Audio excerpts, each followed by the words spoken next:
Hi traders, welcome back to Market Waves. Nifty, Bank Nifty, Sensex എന്നീ ഇൻഡെക്സുകളുടെ daily അനാലിസിസിലേക്ക് ഏവർക്കും സ്വാഗതം. പതിവ് പോലെ ഇന്നും നിഫ്റ്റിയിൽ എങ്ങനെ ട്രേഡ് ചെയ്യാൻ കഴിഞ്ഞു എന്ന് പരിശോധിക്കാം. ആദ്യം 27/1/2025 തിങ്കളാഴ്ച 22,816 എന്ന ലെവലിൽ ക്ലോസ് ചെയ്തിരുന്ന നിഫ്റ്റി ഇന്ന് ഓപ്പൺ ആയത് 22,960 എന്ന ലെവലിലാണ്. അതായത് ഏതാണ്ട് 145ഓളം പോയിന്റ് ഗ്യാപ്പ് അപ്പിലാണ്. ഇന്നത്തെ ഹൈ ലോ എന്നിവ പരിശോധിച്ചാൽ നമുക്ക് കാണാം ഏതാണ്ട് 280 പോയിന്റിന്റെ മൂവ്മെന്റ് ആണ് നിഫ്റ്റിയിൽ ഇന്ന് രേഖപ്പെടുത്തിയിട്ടുള്ളത്. നമ്മൾ പ്ലാൻ ചെയ്തിരുന്നത് ഇവിടെ ഒരു ഫ്ലാറ്റ് ഓപ്പണിംഗ് നൽകിയാൽ ചെറിയ ടൈം ഫ്രെയിമിലെ ക്യാൻഡിൽ പാറ്റേണുകൾ അപ്വേർഡ് ഡയറക്ഷൻ നൽകുകയാണെങ്കിൽ അതുവരെ രേഖപ്പെടുത്തിയ ഡേയ്സ് ലോ അതല്ലെങ്കിൽ തൊട്ട് താഴെയുള്ള സപ്പോർട്ട് ലെവൽ സ്റ്റോപ്പ് ലോസ് ആയി കണക്കാക്കി അപ്വേർഡ് ഡയറക്ഷനിൽ ട്രേഡ് ചെയ്യാമെന്നായിരുന്നു. എന്നാൽ ലഭിച്ചേക്കാവുന്ന ആദ്യത്തെ പ്രധാന റെസിസ്റ്റൻസ് എന്ന് പറയുന്നത് 22,958 എന്ന ലെവലാണ് നമ്മൾ രേഖപ്പെടുത്തിയത്. അപ്പോൾ ഇവിടെ ഇത്തരം ഗ്യാപ്പ് അപ്പ് ഓപ്പണിംഗ് നൽകുമ്പോൾ ഇവിടെ തീർച്ചയായും ഒരു പ്രോഫിറ്റ് ബുക്കിംഗ് ആയി മാറാൻ സാധ്യതയുണ്ട്. ആ തരത്തിൽ ഇവിടെ ഒരു പുട്ട് ഓപ്ഷൻ ബൈ ചെയ്ത് ഡേയ്സ് ഹൈ അതല്ലെങ്കിൽ തൊട്ട് മുകളിലുള്ള റെസിസ്റ്റൻസ് ലെവൽ സ്റ്റോപ്പ് ലോസ് ആയി കൊടുത്ത ഏതൊരാൾക്കും ഒരു ന്യായമായ ടാർഗറ്റ് വളരെ വേഗത്തിൽ തന്നെ കിട്ടി. ആ തരത്തിൽ ഒരു ക്ലോസിംഗ് ലഭിച്ചപ്പോൾ ഡൗൺ സൈഡിലേക്കാണ് എന്ന് കണ്ട് വീണ്ടും കിട്ടിയ അപ്പ് മൂവ് എല്ലാം സെൽ ഓൺ എവറി റേസ് എന്ന രീതിയിൽ ട്രേഡ് ചെയ്ത എല്ലാവർക്കും തന്നെ പ്രോഫിറ്റ് കിട്ടി. ഈ ഏരിയയിൽ കൺസോൾഡേറ്റ് ചെയ്യുകയായിരുന്നു. ഇവിടെ നിന്നും ബൈ എടുത്തവരുണ്ട്, സെൽ എടുത്തവരുണ്ട്. അവരെല്ലാം പ്രോഫിറ്റിലാണ്. തൊട്ട് മുകളിലോ താഴെയോ ഉള്ള സപ്പോർട്ട്, റെസിസ്റ്റൻസ് എന്നിവ സ്റ്റോപ്പ് ലോസ് ആയി കൊടുത്തുകൊണ്ട് ഓപ്പോസിറ്റ് ഡയറക്ഷനിലേക്ക് ട്രേഡ് ചെയ്ത് എല്ലാവർക്കും ഇവിടെ പല പ്രാവശ്യം പ്രോഫിറ്റ് കിട്ടി. എന്നാൽ ഇവിടെ കുറച്ചു നേരം ഒന്ന് പ്രൈസിനെ മൂവ് ചെയ്യാൻ അനുവദിച്ച് വിടുകയാണെങ്കിൽ ഇവിടെ നിന്നും അപ്വേർഡ് ഡയറക്ഷനിലേക്കാണ് പ്രൈസ് തിരിയുന്നതെന്ന് എളുപ്പത്തിൽ മനസ്സിലാക്കാൻ കഴിയുന്നതായിരുന്നു. ആ തരത്തിൽ ഒരു കോൾ ഓപ്ഷൻ ബൈ ചെയ്ത് ഡേയ്സ് ലോ അതല്ലെങ്കിൽ തൊട്ട് താഴെയുള്ള സപ്പോർട്ട് ലെവൽ സ്റ്റോപ്പ് ലോസ് ആയി കണക്കാക്കാം എന്ന് കരുതി റിസ്ക് എടുത്ത ഏതൊരാൾക്കും വളരെ നല്ലൊരു മൂവ്മെന്റ് ലഭിച്ചു. അതിൽ നല്ല പ്രോഫിറ്റും ഉണ്ടായിരുന്നു. പ്രതീക്ഷിക്കാവുന്ന ടാർഗറ്റ് അതുവരെ രേഖപ്പെടുത്തിയ ഹൈ ആണ്. ആ ടാർഗറ്റിൽ കൃത്യമായും ബുക്ക് ചെയ്തു.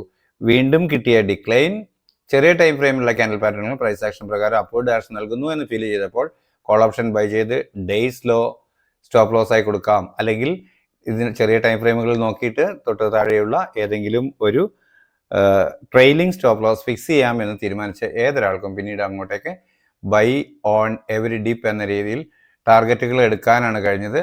ഓരോ ലെവലിലും ടാർഗറ്റ് ബുക്ക് ആവുന്നതും വീണ്ടും അത് സപ്പോർട്ടായി മാറി അപ്പോഴ് പോകുന്നതും നമുക്ക് കാണാൻ കഴിയുമായിരുന്നു. ഈ ലെവലിൽ നിന്നും വീണ്ടും കൃത്യമായും സെല്ല് ചെയ്യുന്നു. നമ്മൾ രേഖപ്പെടുത്തിയിരുന്ന ലഭിക്കാൻ ഒരു റെസിസ്റ്റൻസ് ആയി മാറാൻ സാധ്യതയുണ്ട് എന്ന് കരുതിയ ലെവലിൽ നിന്നും കൃത്യമായും ടാർഗറ്റ് പ്രോഫിറ്റ് ബുക്കിങ്ങും ഡിക്ലൈനും കിട്ടി. അതും വീണ്ടും ബൈ ചെയ്തവർക്ക് അതിൽ നല്ല ടാർഗറ്റ് കിട്ടി.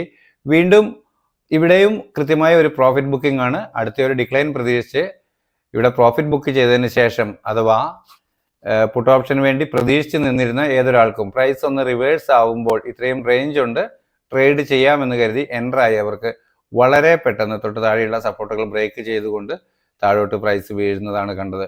അതൊരു വളരെ നല്ല ട്രേഡായിരുന്നു. കൃത്യമായും കരുതി കൂട്ടി ട്രേഡ് ചെയ്തിരുന്നവർക്ക് ചെറിയ ക്വാണ്ടിറ്റി എടുത്ത് പോലും ഇത്തരം സന്ദർഭങ്ങൾ ടെസ്റ്റ് ചെയ്യണം എന്ന് തീരുമാനിച്ച ട്രേഡ് ചെയ്യണം എന്ന് തീരുമാനിച്ച ഏതൊരാൾക്കും നല്ല പ്രോഫിറ്റിനുള്ള ഒരു സാധ്യതയായിരുന്നു. ഇത് കൃത്യമായും ഒരു മാർക്കറ്റ് പ്രൈസ് മൂവ് ചെയ്യുമ്പോൾ നൽകുന്ന ചില ലെവലുകൾ തന്നെയാണ്. അവ കൃത്യമായി തിരിച്ചറിയാൻ കഴിയുകയാണെങ്കിൽ ഈസിയായി ട്രേഡബിളും ആയിരുന്നു. ഒട്ടനവധി പേർ ഇന്ന് ട്രേഡ് ചെയ്യാനേ സാധിക്കാതിരുന്ന പലരും വൈകുന്നേരത്തെ ഈ മൂവ്മെന്റ് പോലും ചെറിയ ക്വാണ്ടിറ്റി എടുത്ത് നല്ല പ്രോഫിറ്റ് ഉണ്ടാക്കിയിട്ടുണ്ട്. ഇത്രയുമായിരുന്നു ഇന്നത്തെ നമ്മൾക്ക് ട്രേഡബിൾ ആയിരുന്ന അല്ലെങ്കിൽ ട്രേഡ് ചെയ്യാൻ സാധിക്കുന്ന നിഫ്റ്റിയുടെ മൂവ്മെന്റുകൾ. അപ്പോൾ ഇന്ന് ലഭിച്ച പ്രൈസ് മൂവിങ് ലെവലുകളെ അടിസ്ഥാനപ്പെടുത്തിക്കൊണ്ട് നാളത്തേക്ക് നമുക്ക് എങ്ങനെയാണ് നമ്മുടെ ട്രേഡ് പ്ലാൻ ചെയ്യാൻ കഴിയുക എന്ന് പരിശോധിക്കാം. 22,947 എന്ന ലെവലാണ് ആദ്യമായി ലഭിക്കാവുന്ന സപ്പോർട്ട് എന്ന രീതിയിൽ രേഖപ്പെടുത്തിയിട്ടുള്ളത്. എന്നാൽ അതിന് തൊട്ട് താഴെ 22,903 എന്ന മൈനർ സപ്പോർട്ടും രേഖപ്പെടുത്തിയിട്ടുണ്ട്. 23,117 ആണ് ഒരുപക്ഷെ നമുക്ക് ലഭിക്കാവുന്ന ആദ്യത്തെ റെസിസ്റ്റൻസ്, പ്രധാന റെസിസ്റ്റൻസ് എന്നാണ് കണക്കാക്കുന്നത്. അതിന് താഴെയായി ഈ ലെവലുകൾക്കിടയിൽ ഒരു മൈനർ റെസിസ്റ്റൻസ് 23,058 എന്ന ലെവലിലും രേഖപ്പെടുത്തിയിട്ടുണ്ട്. ഇന്നത്തെ ഉയരം 23,138 എന്ന ലെവലിൽ രേഖപ്പെടുത്തിയിരിക്കുന്നു.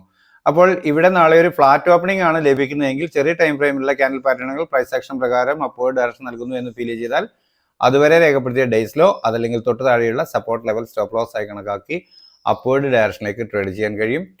ആദ്യം ലഭിക്കേണ്ടുന്ന ടാർഗറ്റ് ഈ ലെവൽ തന്നെയാണ്. ഇതിന് മുകളിൽ ഒരു 5 മിനിറ്റ് 15 മിനിറ്റ് ക്യാൻ ക്ലോസ് ആയതിനു ശേഷം വീണ്ടും ഒരു ഡിക്ലൈൻ കിട്ടുകയാണെങ്കിൽ ആ ഡിക്ലൈനിൽ അതുവരെ രേഖപ്പെടുത്തിയ ഡേയ്സിലോ ഡൗൺ സൈഡിലേക്ക് ബ്രേക്ക് ചെയ്യാതിരിക്കുകയും ചെറിയ ടൈം ഫ്രെയിമിലുള്ള ക്യാൻഡൽ പാറ്റേണുകൾ പ്രൈസ് ആക്ഷൻ പ്രകാരം അപ്വേർഡ് ഡയറക്ഷൻ നൽകുകയും ചെയ്താൽ കോൾ ഓപ്ഷൻ തന്നെ ബൈ ചെയ്യാൻ കഴിയും. ഡേയ്സ് ലോ ആയിരിക്കും അപ്പോഴത്തെ സ്ട്രിക്റ്റ് ആയ സ്റ്റോപ്പ് ലോസ് ലെവൽ. പ്രതീക്ഷിക്കേണ്ട ടാർഗറ്റ് അതുവരെ രേഖപ്പെടുത്തിയ ഉയരമാണ്. എന്നാൽ അതിന് മുകളിലോട്ട് 5 മിനിറ്റ് 15 മിനിറ്റ് ക്യാൻ ക്ലോസ് ആവുന്നു എന്ന് വന്നാൽ തീർച്ചയായും ഈ ലെവലുകൾ ടെസ്റ്റ് ചെയ്യും എന്നാണ് പ്രതീക്ഷിക്കുന്നത്. ഇന്നത്തെ ഉയരത്തിന് മുകളിലോട്ട് കിടക്കുകയാണ്. ഒരു ക്ലോസിംഗ് 5 മിനിറ്റ് 15 മിനിറ്റിൻ്റെയൊക്കെ ഒരു ക്ലോസിംഗ് ലഭിക്കുകയാണെങ്കിൽ price gradually buy on dip എന്ന സ്ട്രാറ്റജി ഉപയോഗിച്ച് നമുക്ക് ട്രേഡ് ചെയ്യാൻ കഴിഞ്ഞേക്കാം. അത്തരത്തിൽ വീണ്ടും പ്രൈസ് അപ്പ് മൂവ് ചെയ്യുകയാണെങ്കിൽ ലഭിക്കാവുന്ന ടാർഗറ്റുകളാണ് ഇവിടെ രേഖപ്പെടുത്തി കാണുന്നവ. നിങ്ങൾക്ക് വ്യക്തമായി കാണാം എന്നാണ് കരുതുന്നത്. എന്നാൽ ഫ്ലാറ്റ് ഓപ്പണിംഗിന് ശേഷം ചെറിയ ടൈം ഫ്രെയിമിലുള്ള ക്യാൻഡൽ പാറ്റേണുകൾ സെല്ലിംഗ് ഡയറക്ഷൻ നൽകുന്നു എന്ന് ഫീൽ ചെയ്താൽ അതുവരെ രേഖപ്പെടുത്തിയ ഡേയ്സ് അതല്ലെങ്കിൽ തൊട്ട് മുകളിലുള്ള റെസിസ്റ്റൻസ് ലെവൽ സ്റ്റോപ്പ് ലോസ് ആയി കണക്കാക്കി ഡൗൺ സൈഡിലേക്ക് ട്രേഡ് ചെയ്യാം. അതിൽ ലഭിക്കേണ്ടുന്ന ടാർഗറ്റ് ഈ ലെവലിന് താഴെ ഒരു 5 മിനിറ്റ് 15 മിനിറ്റ് ക്യാൻ ക്ലോസ് ആവുക എന്നത് തന്നെയാണ്. അത്തരത്തിലൊരു ക്ലോസിംഗ് ലഭിച്ചാൽ വീണ്ടും ഒരു അപ്പ് മൂവ് കിട്ടുമ്പോൾ അതുവരെ രേഖപ്പെടുത്തിയ ഡേയ്സ് അപ്പർ സൈഡിലേക്ക് ബ്രേക്ക് ചെയ്യാതിരിക്കുകയും ചെറിയ ടൈം ഫ്രെയിമിലുള്ള ക്യാൻഡൽ പാറ്റേണുകൾ സെല്ലിംഗ് ഡയറക്ഷൻ നൽകുകയും ചെയ്താൽ വീണ്ടും പുട്ട് ഓപ്ഷൻ ബൈ ചെയ്യാൻ കഴിയും. ഡേയ്സ് ഹൈ ആയിരിക്കും അപ്പോഴത്തെ സ്ട്രിക്റ്റ് ആയ സ്റ്റോപ്പ് ലോസ് ലെവൽ. പ്രതീക്ഷിക്കേണ്ട ടാർഗറ്റ് അതുവരെ രേഖപ്പെടുത്തിയ ലോ ആണ്. എന്നാൽ അതിന് താഴോട്ട് 5 മിനിറ്റ് 15 മിനിറ്റ് ക്യാൻ ക്ലോസ് ആവുന്നെങ്കിൽ ഗ്രാജുവലി പ്രൈസ് ഈ ലെവലുകൾ ടെസ്റ്റ് ചെയ്തേക്കാം എന്നാണ്. എന്നാൽ ഇന്നത്തെ ലോ ബ്രേക്ക് ചെയ്യുകയാണെങ്കിൽ തീർച്ചയായും ഈ ലെവൽ ടെസ്റ്റ് ചെയ്തേക്കും എന്ന് കണക്കാക്കുന്നു. തൊട്ട് താഴോട്ടുള്ള സപ്പോർട്ട് ലെവലുകൾ കഴിഞ്ഞ ദിവസം നമ്മൾ രേഖപ്പെടുത്തിയവ തന്നെയാണ്. 48,862 എന്ന ലെവലാണ് ബാങ്ക് നിഫ്റ്റിയിൽ ആദ്യമായി ലഭിക്കാവുന്ന സപ്പോർട്ട് എന്ന രീതിയിൽ രേഖപ്പെടുത്തിയിട്ടുള്ളത്. എന്നാൽ 49,185 എന്ന ലെവലാണ് ആദ്യമായി ലഭിക്കാവുന്ന ഒരു പ്രധാന റെസിസ്റ്റൻസ് എന്ന രീതിയിലും രേഖപ്പെടുത്തിയിട്ടുള്ളത്. മധ്യത്തിലായി 49,033 എന്ന ഒരു മൈനർ റെസിസ്റ്റൻസും രേഖപ്പെടുത്തിയിട്ടുണ്ട്. അപ്പോൾ ഒരു ഫ്ലാറ്റ് ഓപ്പണിംഗ് നൽകിയതിനു ശേഷം നാളെ ചെറിയ ടൈം ഫ്രെയിമിലുള്ള ക്യാൻഡൽ പാറ്റേണുകൾ പ്രൈസ് ആക്ഷൻ പ്രകാരം അപ്വേർഡ് ഡയറക്ഷനാണ് നൽകുന്നത് എങ്കിൽ അതുവരെ രേഖപ്പെടുത്തിയ ഡേയ്സിലോ അതല്ലെങ്കിൽ തൊട്ട് താഴെയുള്ള സപ്പോർട്ട് ലെവൽ സ്റ്റോപ്പ് ലോസ് ആയി കണക്കാക്കി അപ്വേർഡ് ഡയറക്ഷനിലേക്ക് ട്രേഡ് ചെയ്യാം. തീർച്ചയായും ലഭിക്കേണ്ട ആദ്യത്തെ ടാർഗറ്റ് ഈ ലെവൽ തന്നെയാണ്. എങ്കിലും ഇത് ഘട്ടം ഘട്ടമായിട്ടായിരിക്കാം ചിലപ്പോൾ പ്രൈസ് മൂവ് ചെയ്യുക. അത്തരത്തിലാണ് മൂവിങ് എങ്കിൽ ഈ ലെവലിന് മുകളിൽ ഒരു 5 മിനിറ്റ് 15 മിനിറ്റ് ക്യാൻ ക്ലോസ് ആയതിനു ശേഷം വീണ്ടും ഒരു ഡിക്ലൈൻ കിട്ടുമ്പോൾ അതുവരെ രേഖപ്പെടുത്തിയ ഡേയ്സിലോ ഡൗൺ സൈഡിലേക്ക് ബ്രേക്ക് ചെയ്യാതിരിക്കുകയും ചെറിയ ടൈം ഫ്രെയിമിലെ ക്യാൻഡൽ പാറ്റേണുകൾ അപ്വേർഡ് ഡയറക്ഷൻ നൽകുകയും ചെയ്താൽ കോൾ ഓപ്ഷൻ തന്നെ വീണ്ടും ചെയ്യാം. ഡേയ്സ് ലോ ആയിരിക്കും അപ്പോഴത്തെ സ്ട്രിക്റ്റ് ആയ സ്റ്റോപ്പ് ലോസ്. പ്രതീക്ഷിക്കേണ്ട ടാർഗറ്റ് അതുവരെ രേഖപ്പെടുത്തിയ ഉയരമാണ്. എന്നാൽ അതിന് മുകളിലോട്ട് പ്രൈസ് സഞ്ചരിക്കുന്നെങ്കിൽ ഈ ലെവൽ ടെസ്റ്റ് ചെയ്തേക്കാം. എന്നാൽ ഇന്നത്തെ ഉയരത്തിന് മുകളിലോട്ട് പ്രൈസ് മൂവ് ചെയ്യുകയാണെങ്കിൽ തീർച്ചയായും ഈ ലെവലുകൾ മുകളിൽ കൊടുത്തിരിക്കുന്ന റെസിസ്റ്റൻസ് ലെവലുകൾ അവ ടെസ്റ്റ് ചെയ്യാം എന്നാണ് പ്രതീക്ഷിക്കുന്നത്. അത് 49,379, 543, 650, 49,825 എന്നിങ്ങനെയുള്ള ലെവലുകളാണ്. എന്നാൽ ഫ്ലാറ്റ് ഓപ്പണിംഗിന് ശേഷം ചെറിയ ടൈം ഫ്രെയിമിലുള്ള ക്യാൻഡൽ പാറ്റേണുകൾ സെല്ലിംഗ് ഡയറക്ഷൻ നൽകുന്നു എന്ന് വന്നാൽ അതുവരെ രേഖപ്പെടുത്തിയ ഡേയ്സ് അതല്ലെങ്കിൽ തൊട്ട് മുകളിലുള്ള റെസിസ്റ്റൻസ് ലെവൽ ഏതോ അത് സ്റ്റോപ്പ് ലോസ് ആയി കണക്കാക്കി ഡൗൺ സൈഡിലേക്ക് ട്രേഡ് ചെയ്യാവുന്നതാണ്. ആദ്യം ലഭിക്കേണ്ട ടാർഗറ്റ് ഈ ലെവലിന് താഴെ ഒരു 5 മിനിറ്റ് 15 മിനിറ്റ് ക്യാൻ ക്ലോസ് ആവുക എന്നാണ്. അത്തരത്തിലൊരു ക്ലോസിംഗ് ലഭിക്കുകയാണെങ്കിൽ വീണ്ടും ഒരു അപ്പ് മൂവ് കിട്ടുമ്പോൾ അതുവരെ രേഖപ്പെടുത്തിയ ഡേയ്സ് അപ്പർ സൈഡിലേക്ക് ബ്രേക്ക് ചെയ്യാതിരിക്കുകയും ചെറിയ ടൈം ഫ്രെയിമിലുള്ള ക്യാൻഡൽ പാറ്റേണുകൾ പ്രൈസ് ആക്ഷൻ പ്രകാരം സെല്ലിംഗ് ഡയറക്ഷൻ നൽകുകയും ചെയ്താൽ പുട്ട് ഓപ്ഷൻ തന്നെ ബൈ ചെയ്യാൻ കഴിയും. ഡേയ്സ് ഹൈ ആയിരിക്കും അപ്പോഴത്തെ സ്ട്രിക്റ്റ് ആയ സ്റ്റോപ്പ് ലോസ്. പ്രതീക്ഷിക്കേണ്ട ടാർഗറ്റ് അതുവരെ രേഖപ്പെടുത്തിയ ലോ ആണ്. എന്നാൽ അതിന് താഴോട്ട് ഒരു 5 മിനിറ്റ് 15 മിനിറ്റ് ക്യാൻ ക്ലോസ് ആവുന്നു എന്നാൽ ഗ്രാജുവലി ഈ ലെവലുകൾ ടെസ്റ്റ് ചെയ്തേക്കാം എന്നാണ് പ്രതീക്ഷിക്കുന്നത്.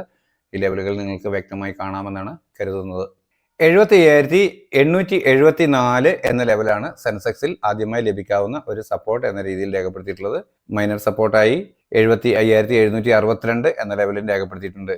എന്നാൽ ആദ്യമായി ലഭിക്കാവുന്ന ഒരു റെസിസ്റ്റൻസ് എന്ന രീതിയിൽ വളരെ ഉയരത്തിലാണ്. കാരണം നമുക്കറിയാം സെൻസെക്സ് ബാങ്ക് നിഫ്റ്റിയൊക്കെ വളരെ റേഞ്ചിൽ മൂവ് ചെയ്തേക്കാം ഒരു ഡയറക്ഷൻ കിട്ടിയാൽ. അത്തരത്തിൽ അടുത്തതായി ലഭിക്കാവുന്ന ഒരു റെസിസ്റ്റൻസ് എന്നത് 76,839 എന്ന ലെവലാണ്. എന്നാൽ അതിന് ഇടയിലായി 76,214, 516, 662 എന്നിങ്ങനെയുള്ള മൈനർ റെസിസ്റ്റൻസുകളും രേഖപ്പെടുത്തിയിട്ടുണ്ട്. ഇവിടെ ഒരു ഫ്ലാറ്റ് ഓപ്പണിംഗ് നൽകിയതിനു ശേഷം ചെറിയ ടൈം ഫ്രെയിമിലെ ക്യാൻഡൽ പാറ്റേണുകൾ പ്രൈസ് ആക്ഷൻ പ്രകാരം അപ്വേർഡ് ഡയറക്ഷൻ നൽകുന്നു എന്ന് ഫീൽ ചെയ്താൽ അതുവരെ രേഖപ്പെടുത്തിയ ഡേയ്സിലോ അതല്ലെങ്കിൽ തൊട്ട് താഴെയുള്ള സപ്പോർട്ട് ലെവൽ സ്റ്റോപ്പ് ലോസ് ആയി കണക്കാക്കി അപ്വേർഡ് ഡയറക്ഷനിലേക്ക് ട്രേഡ് ചെയ്യാം.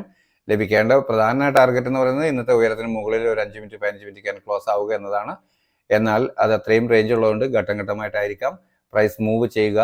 അത്തരത്തിലാണെങ്കിൽ ഈ ലെവലിന് മുകളിൽ ഒരു 15 മിനിറ്റ് ക്യാൻ ക്ലോസ് ആയതിനു ശേഷം വീണ്ടും ഒരു ഡിക്ലൈൻ കിട്ടുമ്പോൾ അതുവരെ രേഖപ്പെടുത്തിയ ഡേയ്സിലോ ഡൗൺ സൈഡിലേക്ക് ബ്രേക്ക് ചെയ്യാതിരിക്കുകയും ചെറിയ ടൈം ഫ്രെയിമിലുള്ള ക്യാൻഡൽ പാറ്റേണുകൾ പ്രൈസ് ആക്ഷൻ പ്രകാരം അപ്വേർഡ് ഡയറക്ഷൻ നൽകുകയും ചെയ്താൽ കോൾ ഓപ്ഷൻ തന്നെ ബൈ ചെയ്യാൻ കഴിയും. ഡേയ്സ് ലോ ആയിരിക്കും അപ്പോഴത്തെ സ്ട്രിക്റ്റ് ആയ സ്റ്റോപ്പ് ലോസ് ലെവൽ. പ്രതീക്ഷിക്കേണ്ട ടാർഗറ്റ് അതുവരെ രേഖപ്പെടുത്തിയ ഉയരമാണ്. എന്നാൽ അതിന് മുകളിലോട്ട് 5 മിനിറ്റ് 15 മിനിറ്റ് ക്യാൻ ക്ലോസ് ആവുന്നു എന്ന് വന്നാൽ വീണ്ടും പ്രൈസ് അപ്വേർഡ് ഡയറക്ഷനിലേക്ക് സഞ്ചരിച്ചേക്കാം. അത്തരത്തിൽ സഞ്ചരിക്കുകയാണെങ്കിൽ ഇന്നത്തെ ഹൈ തന്നെ ടെസ്റ്റ് ചെയ്യാനുള്ള സാധ്യതയാണുള്ളത്. എന്നാൽ അതിന് മുകളിൽ കിടക്കുകയാണെങ്കിൽ തുടർന്ന് തൊട്ട് മുകളിൽ രേഖപ്പെടുത്തിയിരിക്കുന്ന ലെവലുകൾ ടാർഗറ്റുകളായി ലഭിച്ചേക്കാം. എന്നാൽ ഫ്ലാറ്റ് ഓപ്പണിംഗിന് ശേഷം ചെറിയ ടൈം ഫ്രെയിമിലെ ക്യാൻഡിൽ പാറ്റേണുകൾ സെല്ലിംഗ് ഡയറക്ഷൻ നൽകുന്നു എന്ന് വന്നാൽ അതുവരെ രേഖപ്പെടുത്തിയ ഡേയ്സ് ഹൈ അതല്ലെങ്കിൽ തൊട്ട് മുകളിലുള്ള റെസിസ്റ്റൻസ് ലെവൽ പ്രധാന സ്റ്റോപ്പ് ലോസ് ആയി കണക്കാക്കിക്കൊണ്ട് ഡൗൺ സൈഡിലേക്ക് ട്രേഡ് ചെയ്യാം. പ്രതീക്ഷിക്കേണ്ട ആദ്യത്തെ ടാർഗറ്റ് ഈ ലെവലിന് താഴെ 75,762 എന്ന ലെവലിന് താഴെ ഒരു 5 മിനിറ്റ് 15 മിനിറ്റ് ക്യാൻഡിൽ ക്ലോസ് ആവുക എന്നതാണ്. അത്തരത്തിൽ ഒരു ക്ലോസിംഗ് ലഭിക്കുകയാണെങ്കിൽ വീണ്ടും ഒരു അപ്പ് മൂവ് കിട്ടുമ്പോൾ അതുവരെ രേഖപ്പെടുത്തിയ ഡേയ്സ് ഹൈ അപ്പർ സൈഡിലേക്ക് ബ്രേക്ക് ചെയ്യാതിരിക്കുകയും ചെറിയ ടൈം ഫ്രെയിമിലെ ക്യാൻഡിൽ പാറ്റേണുകൾ സെല്ലിംഗ് ഡയറക്ഷൻ നൽകുകയും ചെയ്താൽ പുട്ട് ഓപ്ഷൻ തന്നെ വീണ്ടും ബൈ ചെയ്യാൻ കഴിയും. ഡേയ്സ് ഹൈ ആയിരിക്കും അപ്പോഴത്തെ സ്ട്രിക്റ്റ് ആയ സ്റ്റോപ്പ് ലോസ്. പ്രതീക്ഷിക്കേണ്ട ടാർഗറ്റ് അതുവരെ രേഖപ്പെടുത്തിയ ലോ ആണ്. എന്നാൽ അതിന് താഴോട്ട് 5 മിനിറ്റ് 15 മിനിറ്റ് ക്യാൻഡിൽ ക്ലോസ് ആകുന്നു എന്ന് വന്നാൽ വീണ്ടും പ്രൈസ് അല്പം കൂടി വീക്ക് ആയേക്കാം. അത്തരത്തിൽ ഡൗൺ സൈഡിലേക്ക് പ്രൈസ് മൂവ് ചെയ്യുകയാണെങ്കിൽ ലഭിക്കാവുന്ന ടാർഗറ്റുകളാണ് ഇവിടെ രേഖപ്പെടുത്തി കാണുന്നവ.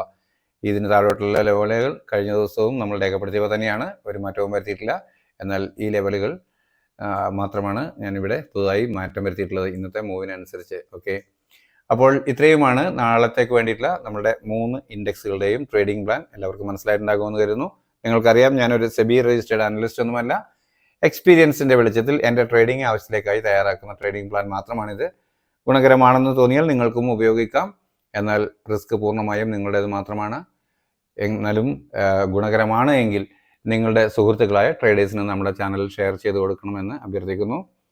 നിങ്ങളുടെ ലൈക്കുകളും കമൻറ്റുകളുമാണ് നമ്മുടെ ചാനലിനെ പ്രൊമോട്ട് ചെയ്യുന്നത്. അവ യഥാവിധി നൽകി ചാനലിനെ സപ്പോർട്ട് ചെയ്യണമെന്ന് അഭ്യർത്ഥിക്കുന്നു. നമ്മുടെ ടെലഗ്രാം ചാനലിൻ്റെ ലിങ്ക് വീഡിയോയ്ക്ക് താഴെ പിൻ ചെയ്തിട്ടുണ്ട്. താല്പര്യമുള്ളവർക്ക് നമ്മുടെ ചാനലിൽ ജോയിൻ ചെയ്യാവുന്നതാണ്. അവിടെ എൻ്റെ വാട്സപ്പ് നമ്പർ കൊടുത്തിട്ടുണ്ട്. ഞാനുമായി സംവദിക്കണം, കോൺടാക്റ്റ് ചെയ്യണം എന്ന് താല്പര്യപ്പെടുന്നവർക്ക് തീർച്ചയായും ആ വാട്സപ്പ് നമ്പറിലൂടെ വോയിസ് മെസ്സേജിലൂടെ കോൺടാക്റ്റ് ചെയ്യാവുന്നതാണ്. ദയവായി വോയിസ് മെസ്സേജ് മാത്രം അയക്കാൻ പ്രത്യേകം ശ്രദ്ധിക്കുക. നാളെയും നല്ല ട്രേഡിംഗ് അവസരങ്ങൾ നൽകുന്ന മൂവ്മെന്റ് എല്ലാ ഇൻഡെക്സുകളിലും ഉണ്ടാവട്ടെ. എല്ലാവർക്കും നന്നായി ട്രേഡ് ചെയ്യാൻ സാധ്യമാകട്ടെ എന്ന ആശംസയുണ്ട് തൽക്കാലം നിർത്തുന്നു.